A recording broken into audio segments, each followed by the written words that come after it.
Aujourd'hui, faire remarquer à une personne qu'il est en train de commettre une incivilité peut t'amener à te faire marcher dessus, à te faire casser la gueule. On va voir si on peut encore faire remarquer à quelqu'un qui ne respecte pas les règles.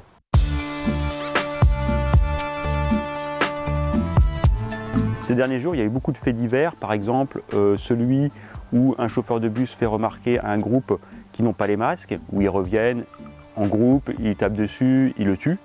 Ou la personne qui s'est fait agresser dans une laverie parce qu'il avait fait remarquer un individu qui ne portait pas un masque, pourtant cette personne avait des enfants, etc. Eh bien, ils sont revenus en groupe avec des battes de baseball et ils l'ont tabassé. On peut remarquer que beaucoup de faits divers ont pour origine une remarque pourtant justifiée. La question est, peut-on faire des remarques aux gens lorsqu'ils commettent ce genre de choses? On part du postulat qu'on vit en société et qu'on a des règles en commun et que chacun doit les respecter pour que ça se passe bien. Normalement, les règles sont respectées pour deux raisons. D'une part, il y a le respect de l'autre, et puis ensuite, la justice, on sait que si on commet une infraction, si on commet quelque chose, une entorse à une règle, eh bien, on risque d'être sanctionné. Il y a deux problèmes. Le premier, c'est que le respect de l'autre n'existe pas pour certaines personnes. Et le deuxième, c'est que ces mêmes personnes n'ont plus peur de la justice. On constate que ces individus sont d'une extrême violence lorsqu'on leur fait une remarque pour je sais pas, un regard de travers, pour un masque, pour juste leur rappeler qu'ils sont en train de commettre une incivilité et que ça peut déranger d'autres personnes. Est-ce qu'aujourd'hui tu es prêt à risquer ta vie pour dire à une personne qu'elle ne fait pas preuve de civilité? Mon avis, c'est qu'aujourd'hui c'est trop tard pour changer cette société et qu'il faut choisir tes combats. N'est-il pas plus important de te défendre si ta vie est en danger, ou de défendre les tiens, ou de défendre quelqu'un qui se ferait agresser?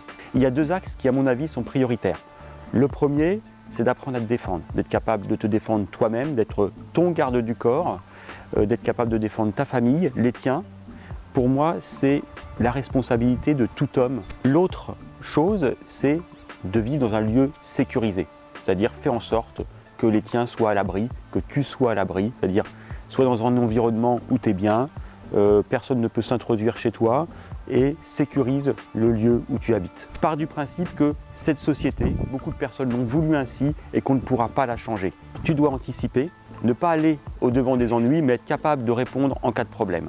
Ne sois pas naïf. Écoute ton instinct. Si tu ne sens pas une situation, c'est qu'il y a un problème. Reste sur ta première impression, reste vigilant. Surtout ne provoque pas, mais tu dois être prêt à te défendre coûte que coûte. Je ne le répéterai jamais assez, il faut être vigilant, prévoir et anticiper. Si tu dois te défendre, par contre, il faut tout donner. Frapper fort, frapper vite et être rusé. Dis-moi si tu es d'accord dans les commentaires. Like, partage, c'était Sifu Joanmo pour le Wing Chun Defense System.